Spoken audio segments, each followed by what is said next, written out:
Media, and our last segment of the show is going to be, my favorite, a sporting segment.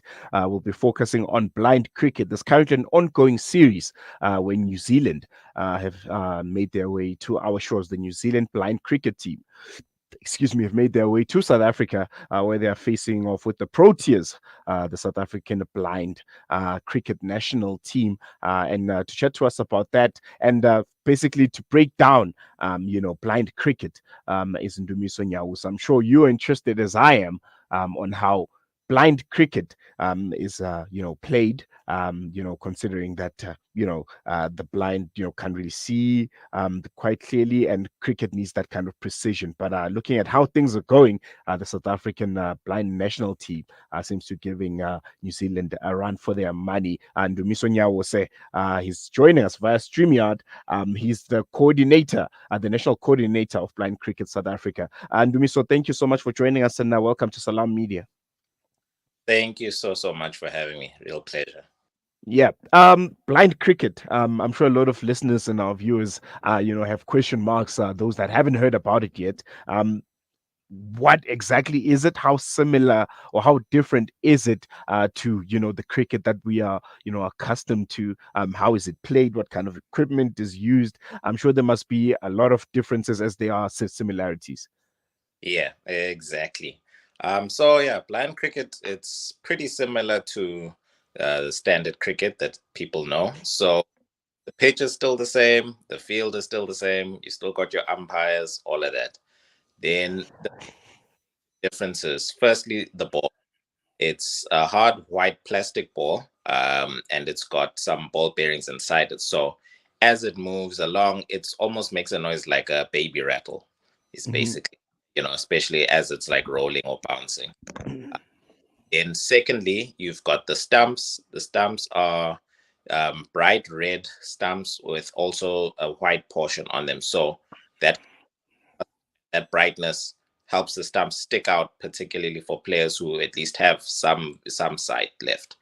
So in terms of bowling, you've got a halfway line marked halfway down across the pitch, so that as the ball bounces, it needs to bounce at least once before that halfway line, so that by the time it gets to the batsman, it's unlikely to bounce up so high that it ends up hitting them in the face. Then essentially from there, you've got three different types of player categories. So every starting 11 needs a minimum of four totally blind players. Totally blind are known as B1. Then a minimum of three who are partially blind. Those are known as B2. And then the remainder can be made up of B3 players who are partially sighted. Difference between the partially blind and partially sighted: partially blind, essentially I'd say they have sight, let's say about 10% of the average person's eyesight. Partially sighted, anywhere from there ranging up to about 25 to 30% or so of the average person's eyesight. Mm, mm. And in South Africa, we're a very, sports loving nation. Blind cricket, how has it been received? Is there funding that goes into it? Is it introduced in schools like most of our, sports, mainstream sports are? What's the state of it? What does it look like? Is it a sport that you'd encourage, kids to go into? Looking at the state of it and how it's ran. Yeah. Um, at this stage, honestly, blind cricket isn't necessarily at the point where we would want it to be. Let's say, for example, in India and Pakistan, it's now at a stage where it's a semi-professional sport, so guys are actually able to earn from the sport in those countries. So even here in South Africa, we're aspiring to eventually get to levels such as that, because currently blind is like a junior affiliate of Cricket South Africa. And I mean, considering that interesting fact, South Africa has actually won a ODI World Cup. Blind cricket did we were in 1998 on home soil. Yeah, we really believe that it's high time that we keep trying to improve and get it. Considering even in the past 4 years since 2019, we've gone from provincial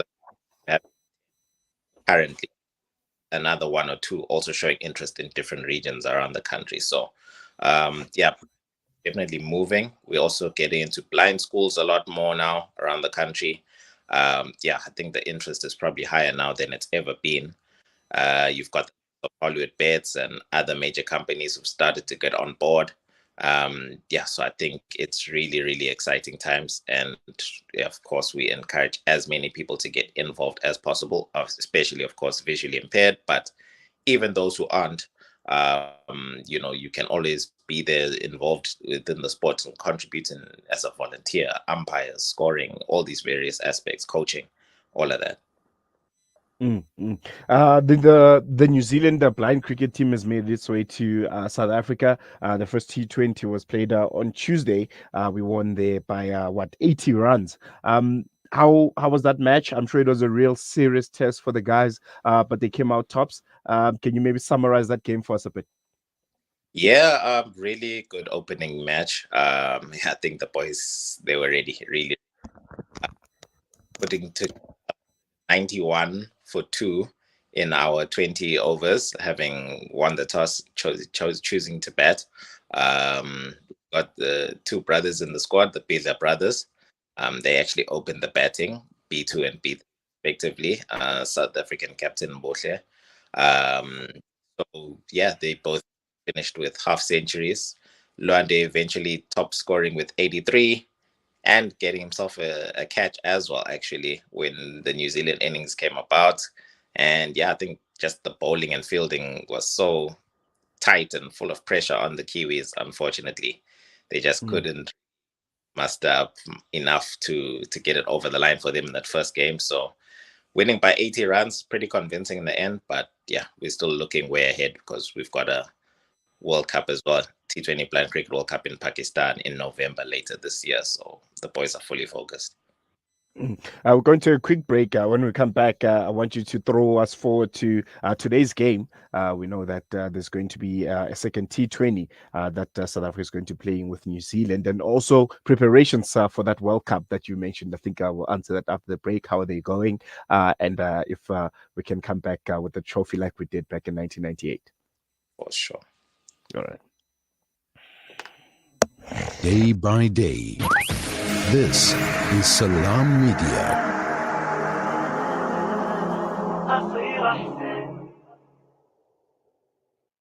Discover the Africa of your dreams and surround yourself with her spectacular beauty. Relax beneath her serene sunsets and explore wildlife at its natural best. It's where the pride of Africa comes together. The Kwantu Private Game Reserve. Get to know the Big Five or cruise on an elephant safari game drive. Interact with lion and tiger cubs and enjoy world-class halal cuisine while we pamper you during your 5-star stay. Indulge in the true African experience. For reservations, call now on 042 203 1400 or visit kwantu.co.za.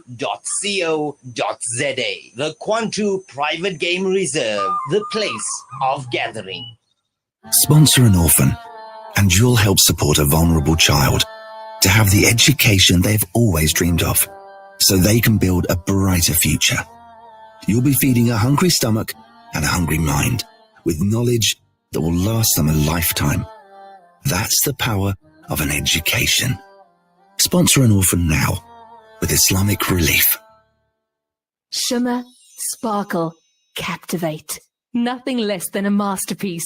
Droplets of gold inspires precious design. Platinum bursts with intricate freshness. And every pure diamond becomes more than just a girl's best friend. Voda Gold Gem Jewelers, where timeless dreams become a reality. Come to us. We tailor-make designer gold, platinum, and diamond jewelry. Trade in or remodel your old gold. Clad yourself with classy name-branded watches. We offer insurance valuation and freezer card calculation. Visit us at 534 Ridge Road, Overport, or call 031 208 9142. Voda Gold Gem Jewelers, manufacturers of fine gold and diamond jewelry. When the perfect blend of stylish decor, exquisite halal cuisine, and warm hospitality come together, it could only mean Al Bayt Lodge, your true home away from home. Albeit is the ideal heaven for families, business people, and tourists with its 4-star family rooms and other luxurious facilities. Conveniently situated close to Port Elizabeth Airport, the beach, and other amenities, your stay will be truly unforgettable, as you'll be taking home lasting memories of the warm hospitality, the serenity and tranquility that Albeit has to offer. For reservations, call 041 583 6415 or visit www.albaitlodge.co.za. Rejuvenating media day by day. This is Salam Media.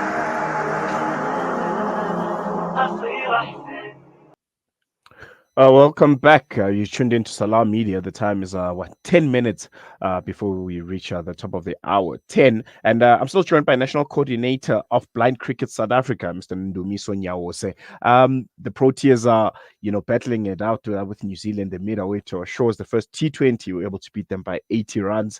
What's the schedule looking like, Ndumiso, for the Proteas versus New Zealand? When and where are they playing? And can people come and watch? Most importantly.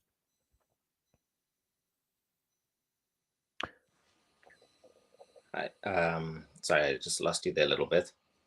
Yes. I was just saying, the second T20 and the other series that's following. What's the calendar looking like for the Proteas? Where can people come and watch? Sure. And what's the calendar looking like? All right. So we've got the second T20 actually about to kick off just now at 10 o'clock. That's at Pirate Sports Club in Johannesburg. And they will also then be hosting a couple more T20s on Friday and Saturday. Weekend vibes. We'll let the people come through, have a good time on the weekend. And then as well, TUT is going to then be hosting on Sunday. So it's 3 back-to-backs over the weekend. So we're really hoping for a lot of people to come through. And then as well on Tuesday, we're going to be in Lodium as well. Taking blind cricket to Lodium for the first time, international blind cricket. And then we finish off rather with an ODI, likely to be at Wanderers Stadium in Johannesburg next week, Wednesday. All right. You mentioned before we went on the break that there's going to be a blind cricket World Cup in November, if I'm not mistaken. How are the preparations of the team going? Are we on a level that we want to? I'm sure this series with New Zealand has come at the right perfect time. To kind of condition the team. Get them at the right fitness and mental, mindset to kind of be ready for that World Cup. Are we ready for that World Cup? What more do we need to do? Are all our players, ready? Do we know who's going to be in the squad, or is it still a bit early? Yeah. In terms of T20 World Cups, we did quite well the previous one, finishing in the semi-finals. So that's pretty much the minimum target for us at this one. Are we there yet? Probably not where we really want to be fully, but yeah, as you correctly say, this tour is all a part of that. So we're really using this opportunity to build up as far as possible, get the guys revved up and ready to go. Obviously, 1 or 2 camps in between now and then as well. And yeah, I'm pretty confident that by the time the World Cup comes around, yeah, we're gonna give everyone a good run for their money. And just lastly, what are rankings looking like? Our T20 rankings and our ODI rankings. Are we anywhere near the best in the world? As you mentioned, that India and Pakistan are, some of the, countries that are almost professionalized the sport, while us, we're still trying to get our feet. But looking at rankings, are we looking like we're on our way, on a good trajectory to kind of, be with the best of the best in the world? Yeah, I'd say we definitely are on a good trajectory. If you consider that, say in 2018, we were ranked at about 9, and now currently we're at 4th and 5th, respectively, for T20 and ODI.